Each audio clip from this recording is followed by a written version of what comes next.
Kabinet semakin solid dan bisa terus bekerja secara efektif sebagai satu tim yang juga bisa mencapai target-targetnya. Tadi kami semua mendengar sejumlah arahan penting dari Pak Presiden Prabowo Subianto dalam sidang Kabinet Paripurna.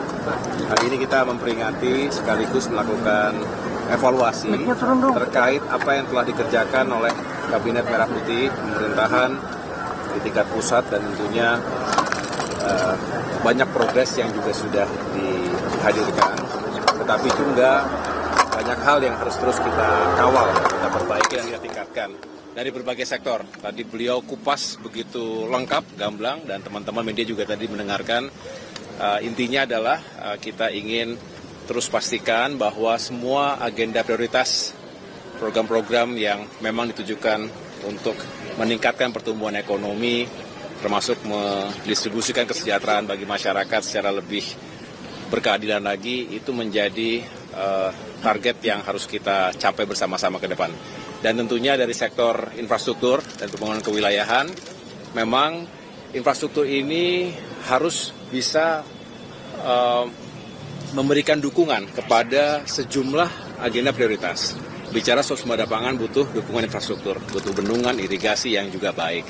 Swasembada energi juga begitu, swasembada air apalagi, dan banyak lagi termasuk bagaimana kita meningkatkan kualitas sumber daya manusia kita melalui sektor pendidikan dan kesehatan, perumahan rakyat yang juga semakin terjangkau. Jadi banyak sekali aspek infrastruktur yang menjadi elemen penting dari pencapaian Astacita yang tadi juga menjadi harapan dari Pak Presiden ke depan, Kabinet semakin solid dan bisa terus bekerja secara efektif sebagai satu tim yang juga bisa mencapai target-targetnya. Mas, terkait kereta cepat Surabaya, Jakarta-Surabaya itu gimana, Mas? Belum dibahas secara khusus tadi. Yang jelas konektivitas ini terus akan kami kawal, dan bicara konektivitas tentu tidak terlepas dari bagaimana kita ingin mengoptimalkan fungsi dan peran dari kereta api secara nasional.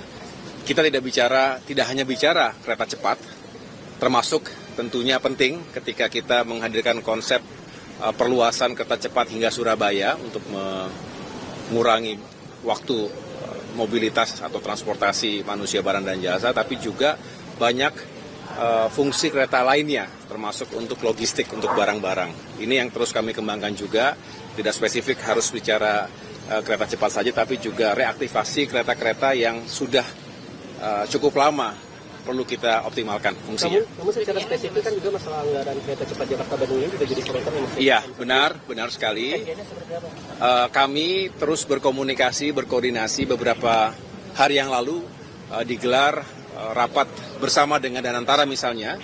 Kami sendiri Kemenko Infrastruktur juga intensif mengundang Kementerian Perhubungan, termasuk juga KAI, dan tentunya Danantara, karena kita berbicara bagaimana melakukan restrukturisasi KCIC Jakarta-Bandung, WUSH, yang tentunya harus mendapatkan perhatian. Mengapa? Karena memang utang yang harus segera diselesaikan ini juga tidak boleh kemudian menghambat rencana besar kita untuk mengembangkan konektivitas berikutnya, tadi Jakarta sampai dengan Surabaya. Nah, di sini masih terus dikembangkan sejumlah opsi. Saya tidak atau belum bisa menyampaikan secara final karena memang masih dikembangkan opsi-opsinya dan masih dihitung semuanya, segala sesuatunya. Apakah kemudian antara bisa menghandle, dan juga bagaimana nanti Kementerian Keuangan bisa berkontribusi dan lain sebagainya. Jadi artinya kami masih terus menunggu arahan Pak Presiden juga, sambil terus mengembangkan berbagai opsi yang paling baik dan berkelanjutan. Artinya bisa kemudian kita move on untuk membicarakan pengembangan kereta cepat berikutnya untuk Jakarta ke Surabaya. Ya. Saya merasa ya kita semua semakin saling mengenal. 1 tahun pertama memang sangat dinamis.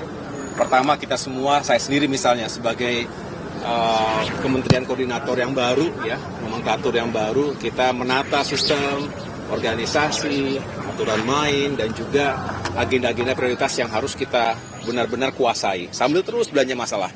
1 tahun pertama tentu dengan segala dinamikanya, tapi kami melihat justru dengan sering berkoordinasi, termasuk juga turun ke lapangan, hubungan antara pemerintah pusat dan daerah juga penting sekali, antar kementerian lembaga juga semakin erat, karena sudah saling mengenal. Rasanya kami lebih optimis untuk tahun kedua dan tahun-tahun berikutnya, segala bentuk koordinasi dan kolaborasi di lapangan bisa semakin baik ke depan.